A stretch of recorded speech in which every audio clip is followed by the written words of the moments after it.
How to destone an avocado.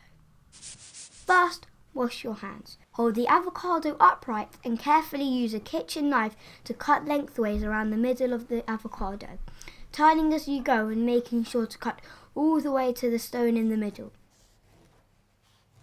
Hold the fruit in both hands and twist the two halves apart. Use a spoon to scoop under the stone to remove.